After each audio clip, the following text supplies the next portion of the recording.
voulais mettre une sorte de t-shirt sur ma tête, parce qu'il n'y a pas de masque. Je voulais juste cacher mon visage. Pourquoi je le cache? En vrai, ça n'a rien à cacher. Pourquoi je le cache?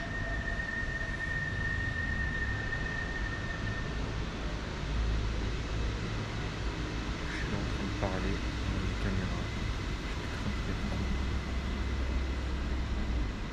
Je vais dire plein de choses, je sais même pas ce que j'ai envie de dire. Je sais même pas si on m'entend tellement je chuchote. Est-ce qu'il faut du courage pour faire ce que je suis en train de faire? Je pense pas. Il y a littéralement personne autour de moi. Donc je pense que c'est ça, c'est la pression qu'exercent les gens autour de nous. Rendez-moi mon visage, j'ai envie de dire. Rendez-moi mon visage. Je pense que j'ai besoin de mettre ce truc sur ma tête pour être à l'aise. Je pense que je vais mettre ça sur ma tête, ce sera mieux. Je suis peut-être plus à l'aise. Donc ok. Donc je mets ce masque, déjà je me sens beaucoup mieux. Donc je voulais faire cette vidéo à la base, je voulais la faire depuis pas mal de temps. Mais je vais la faire maintenant. J'ai pas de masque, j'ai un t-shirt sur la tête. J'ai l'air assez con, mais c'est pas grave. Qu'est-ce que c'est que la connerie après tout? Si l'on se définit que par soi-même, la connerie n'a pas vraiment d'importance. Le regard des autres n'a encore moins d'importance. Après tout, les gens regardent les autres. Quand les gens regardent les autres, il y a toujours cette pression des gens qui nous regardent. Mais il n'y a pas d'importance à accorder à ça. En fait, si on se sent puissant en tant que personne. Les gens qui regardent les autres sont souvent des personnes assez faibles qui ont besoin d'un spectacle pour s'amuser et qui ne se satisfont pas de leur personne en elle-même. Donc c'est à ce moment-là qu'on peut se permettre de faire ce que l'on a envie de faire, indépendamment de la pression qu'il peut y avoir autour. Et donc là je commence petit à petit dans un parc, il n'y a pas grand monde, je me parle comme ça tranquillement. Et les gens un peu qui me regardent, mais là c'est pas grave. Le plus important c'est d'être à l'aise. Là je suis devant une caméra, je gêne tout à fait personne. Et on doit pas grand chose derrière moi, je suis en train de filmer, c'est le plus important. C'est vrai qu'il faut se dire qu'est-ce qu'il a à avoir ce truc sur sa tête. C'est pas grave. Moi je pense que c'est important de cacher son visage. Parce que les gens montrent trop leur visage. Cette pression de se dire, on voit les visages partout. Les gens exposent leur visage, les célébrités exposent leur visage en permanence. Et ça, c'est lourd. C'est lourd à porter, c'est lourd à supporter surtout. Il y a cet ego qui a pour objectif d'écraser l'autre. En s'assumant, en montrant ses atouts, ses valeurs, en voulant exister à travers le regard des autres. Moi, je filme ça, ça n'a pas vraiment de destinataire, c'est plus un journal de bord. Un journal de bord, éphémère pour une certaine période, pour avoir un suivi. Donc là, c'est, on va dire, le départ. Donc, on est le 5 février. On est le 5 juin. Donc on va commencer ce petit journal de bord. J'avais fait cette vidéo à la base. Je voulais un peu râler à la base sur la place publique. Peut-être un jour si j'ai le courage. Déjà c'est franchi déjà petit à petit le pas. C'est assez courageux de s'exprimer, surtout avec un truc à la con sur la tête.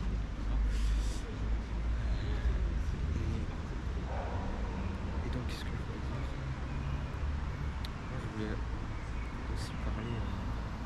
Là-bas c'était aussi hurler au monde dans lequel nous sommes. Parce que on parle beaucoup des gens, mais aussi ce soir. Moi je suis pas croyant de Dieu ou quoi que ce soit, ou de cosmos de Nord ou quoi que ce soit. C'est vrai qu'il y a un monde dans lequel nous sommes. On peut s'exprimer, parler à ce dans quoi l'on est. Je trouve ça c'est un peu étrange. Alors je pourrais hurler ma rage, hurler, dire regarde la créature que je suis devenue, regarde le monstre que tu as créé, regarde cette créature hurlante, déchirante, brûlante, regarde ce que je suis devenu, ce que tu m'as fait vivre, regarde toutes les humiliations que tu m'as fait subir, les déchirures tu m'as brisé, tu m'as déchiré, humilié, tu m'as rabaissé, tu m'as cassé, tu m'as mis en morceaux. Et pourtant, je suis là, je suis debout, je suis vivant, je parle. Je suis face à la caméra, je m'exprime. Je continue mon chemin, je ne me laisse pas battre. Le temps passe. Moi, je suis toujours là, je suis toujours debout, je suis toujours le même, toujours dans le même élan d'énergie.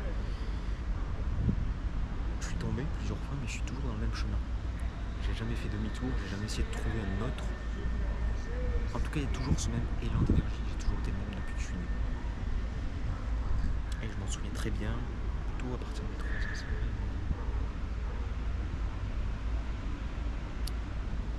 Je pense avoir toujours été le même depuis ma naissance. Il y a la mémoire et les émotions. La mémoire, c'est à partir de 3 ans. Ouais, j'ai toujours été le même. J'ai toujours été le même. Il y a des pressions extérieures, des événements, du cursus scolaire par exemple, qui font qu'on est un bourrage de crâne, on n'a pas forcément l'espace d'entreprendre ce que l'on souhaiterait faire. Et ça, c'est à prendre en compte. Au final, il y a des moments où on a plus de temps libre, plus autonome, plus libéré, plus libre, et où on peut se permettre de faire certaines choses qu'on n'aurait pas fait avant parce qu'on n'en avait pas la possibilité. Aujourd'hui, j'ai plus de marge de manœuvre, donc je me permets de faire ça en toute liberté. Je voulais aussi hurler le fait que j'étais l'homme le plus malchanceux sur cette terre, que ma malchance n'avait pas d'égal, que j'étais un martyr, un Jésus, un Satan, tout ce qu'on voudra dire, que j'emmagasine toute la douleur sur cette terre, que le mal brûle en moi, et qu'il fallait l'exprimer, et que c'était judicieux de l'exprimer dans ce monde dans lequel nous sommes. Parce que c'est un système global, et donc à un moment donné, ce qui est intériorisé doit s'extérioriser, ça doit, voilà, il faut dire les choses. Quand je dis que je suis le plus malchanceux, c'est que j'ai connu beaucoup de défaites, beaucoup d'échecs, et comme toute défaite, il y a des perdants, il y a des gagnants. Et ces gagnants se réjouissent de leur victoire au détriment de ceux qui ont perdu, et souvent le font justement dû à la tristesse de ceux qui ont perdu. La victoire se fait sur des cadavres, sur des décombres. Ces gens qui ont gagné ont parfois tendance à l'oublier. Alors ceux qui ont perdu ne peuvent pas faire la leçon à ceux qui ont gagné parce que ce serait un manque de... ça serait déplacé. Parce que qui dit que ceux qui ont perdu, s'ils auraient gagné, auraient agi de la même manière? Si ceux qui auraient perdu auraient gagné, qui dit qu'ils auraient agi de la même manière? Personne ne peut le dire, donc c'est à ceux qui ont gagné de s'en rendre compte. Et c'est bien que les gagnants souvent ne fêtent pas leur victoire, ça c'est honorable, ou alors la partage avec ceux qui ont perdu. En tout cas, moi j'ai perdu ma vie. Ma vie, j'ai beaucoup perdu et j'ai dû m'adapter. Il y a beaucoup de types de personnes, des réalités plus ou moins multiples, diverses, des gens qui ont eu plusieurs choix dans la vie, plusieurs choix à faire, des choix plus ou moins difficiles. Et qui dit choix dit sacrifice, et qui dit sacrifice dit douleur. Et donc, ça nécessite de s'adapter. Moi, j'ai eu beaucoup d'échecs, beaucoup de défaites, beaucoup plus que la moyenne. Je pense même être la personne qui a le plus perdu au monde au fond. Et je me retrouve dans cette situation là aujourd'hui, dans laquelle je suis, et je m'exprime, je parle ici, sur la place, dans un parc, où il y a des gens qui peuvent passer, parce qu'il faut avoir le courage aussi de le faire dans d'autres lieux et pas le faire seulement dans un appartement. Parce que c'est bien beau de s'exprimer tout seul, mais à un moment donné, il faut le faire dans le plus vaste espace. Quand on s'exprime, il faut aussi tendance à vouloir transmettre le message. Et il faut commencer à le faire sur certaines bases. Donc là, je fais dans un petit parc où il n'y a pas trop de fréquentation. Et puis qui sait, peut-être que ce sera un plus grand espace de plus de public, je sais pas. Pour faire passer ma rage, hurler devant plus de personnes, quitte à me détruire, quitte à me faire choper par la police ou je ne sais quoi, par les autorités, par l'administration, par des gens qui font leur travail, qui sont sous des responsabilités, qui exécutent les ordres, des chiens, des toutous. Moi je suis tout sauf ça. Moi je suis un individu avant d'être dans une foule. C'est pour ça que je parle pas de complexe, je parle pas de Dieu, je parle pas de système, parce que je vois avant tout l'individu et je vois avant tout ce que je suis. Je c'est le plus important, de se rendre compte de ses capacités pour agir sur l'extérieur et se voir comme individu puissant. C'est essentiel. C'est essentiel. Mais pas le faire aussi juste pour un groupe de personnes, agir telle personne. J'agis avant tout pour moi-même. C'est-à-dire que je parle, il pourrait y avoir 1 million de personnes autour. Ça n'a pas d'importance, je le fais pour moi-même. Parce que je suis un individu puissant qui peut me permettre cela. Indépendamment d'une pression extérieure. Je me répète sans cesse. Qu'est-ce que je veux aussi dire? Mes paroles, que j'étais un martyr, que j'ai eu beaucoup d'échecs, que j'avais pris plein la gueule aujourd'hui aussi. Ça c'était et qu'à un moment donné, faut évacuer le truc. Les critiques incessantes à longueur de journée, les humiliations, les gens qui s'y croient un peu trop, qui cassent les couilles, des gens faibles. Quand je dis des gens faibles, c'est quoi? C'est des gens qui vivent au jour le jour, qui vivent comme ça et qui font pas la démarche courageuse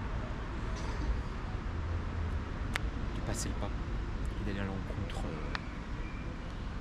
de ce qui doit être fait socialement, de se permettre des choses un peu extravagantes qui ne sont pas prévues par le système. Des sortes de petits boulons comme ça, de micro-révolutions dans certains domaines. Faire des choses auxquelles on ne s'attend pas. C'est ça. Le courage, c'est ça, c'est hurler sur la place publique. C'est comme Pognard dans dessiné, c'est se mettre en slip sur le trottoir devant tout le monde. Ça, c'est le courage. C'est faire des choses que les autres ne sont pas forcément capables. Ils sont pas capables. Et pas les caméras cachées en groupe. Ça, c'est encore raciste. Il n'y a pas vraiment de courage parce que tu fais ça avec des potes. Donc, tu te sens puissant. Mais vraiment, la puissance, c'est de faire ça seul.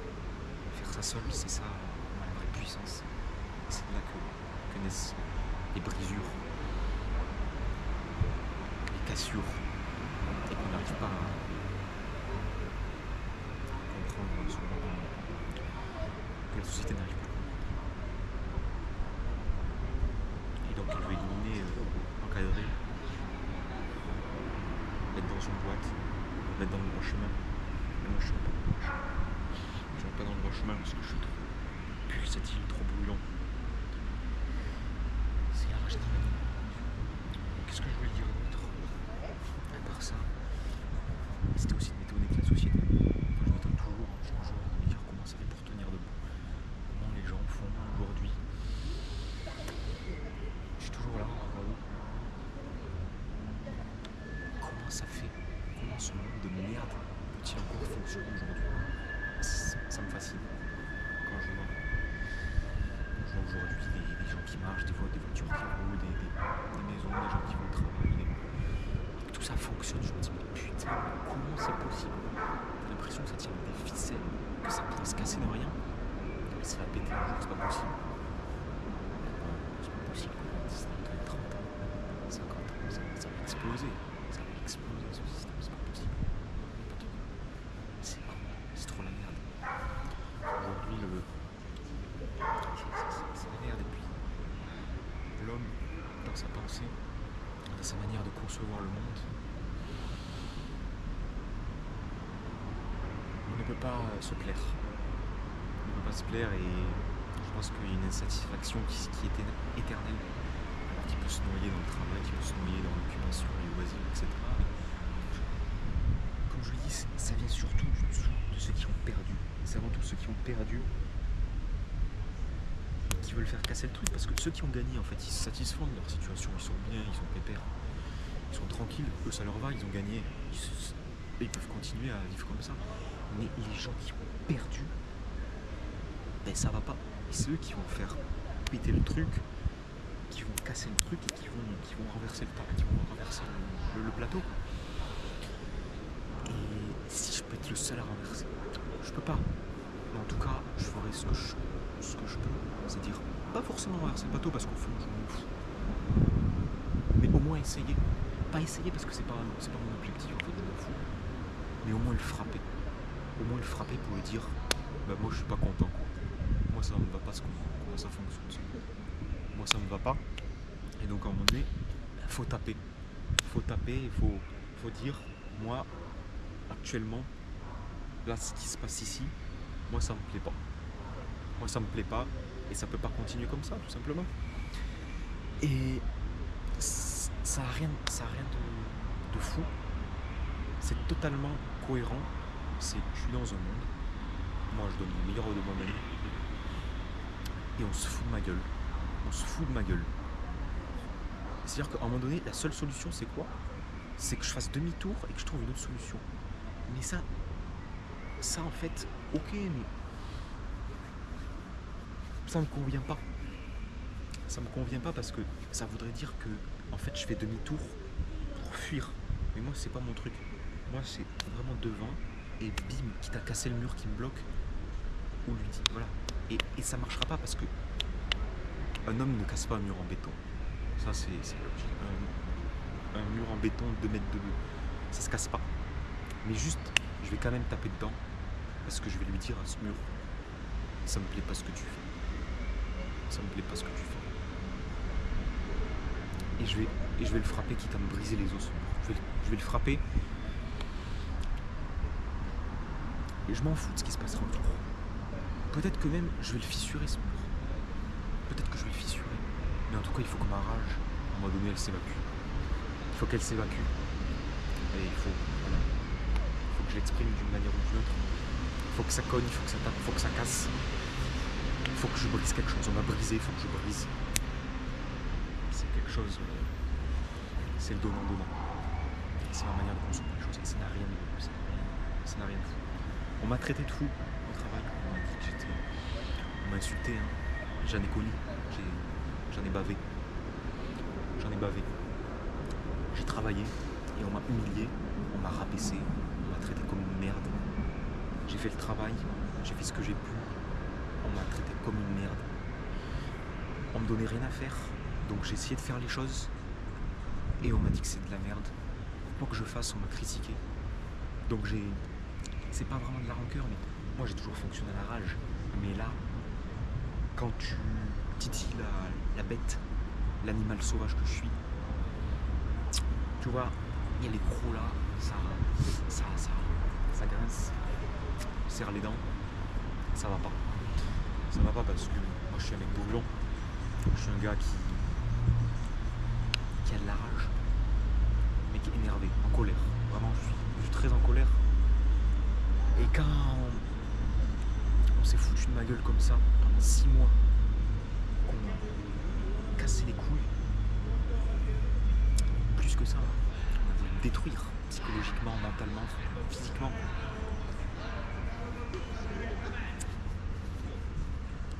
Et ben, tu crées un putain de monstre en fait. On a créé un monstre. Ils ont créé un monstre. Et je suis vraiment très très remonté. Je suis un vrai démon en fait. C'est-à-dire que là, mais très raisonnable. Ça n'a rien de fou. C'est. Je vais aller un peu loin. La démence. Je suis un homme. Il ne faut pas l'oublier ça. Je suis un homme. Je suis un homme en colère. Je pense que c'est la chose la plus raisonnable qu'on puisse dire. Je suis un homme en colère. Et je pense que ma colère est raisonnable. Et justifiée. Parce que quand t'as un gars et que tu le traites comme une merde, et ben ça s'efface pas comme ça. Comme sur un tableau blanc à la craie, ça s'efface pas. Ça reste. C'est pas une question de vengeance. C'est une question de balance. C'est une question de logique, de systématique. C'est une question d'action-réaction, de cause, de conséquence, de pendule. Un jour l'orage va éclater. Non, c'est pas. C'est pas une question. C'est pas d'importance. Parce qu'il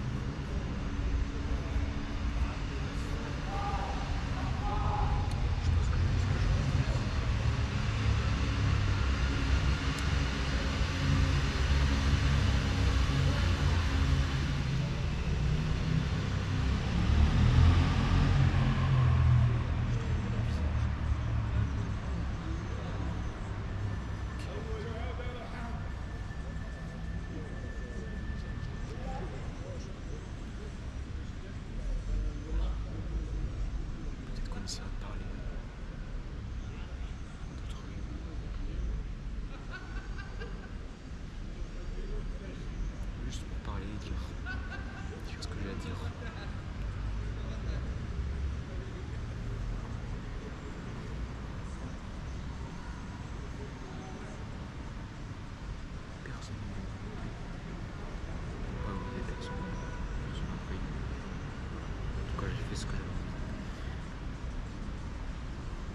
cette vidéo, je dirais que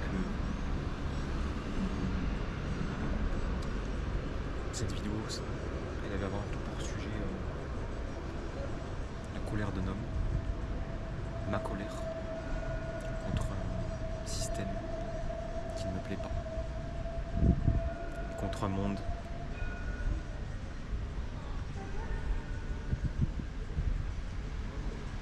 qui m'a manqué de respect et dont je souhaite exprimer mon mécontentement de manière qui je pense être légitime. Tout simplement. Tout simplement.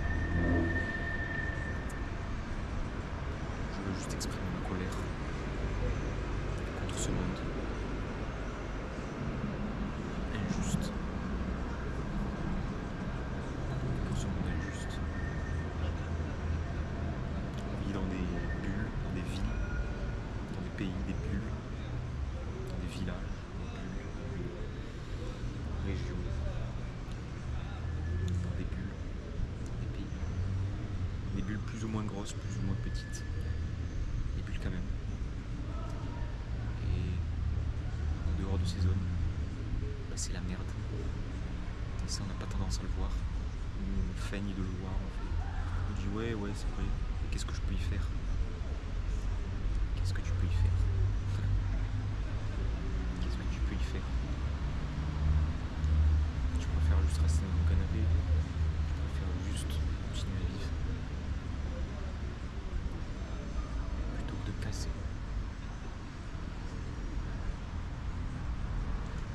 Casser quoi?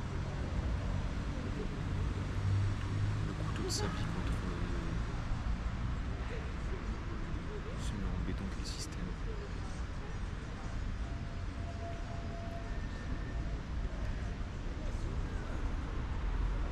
Plutôt ses os plutôt. Briser ses os contre ce mur en béton.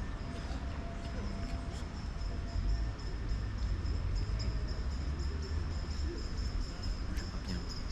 En tout cas, je pense que je fais partie de ceux qui briseront leurs os sur les murs de nos enclaves.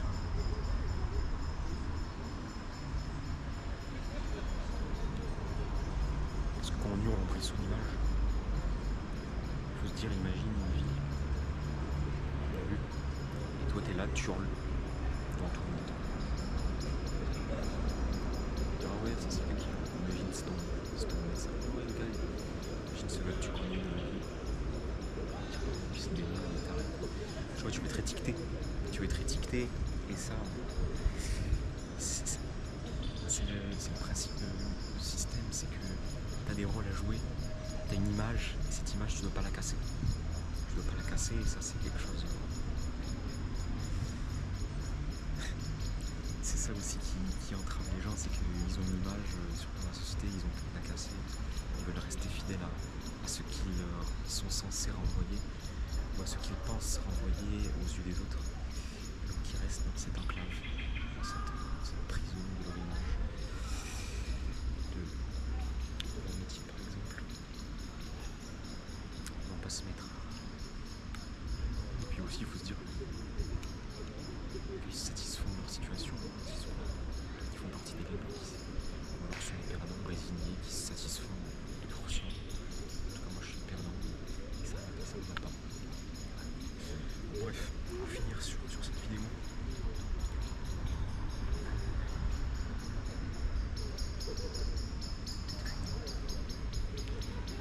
Il y en a d'autres plus tard, je sais pas.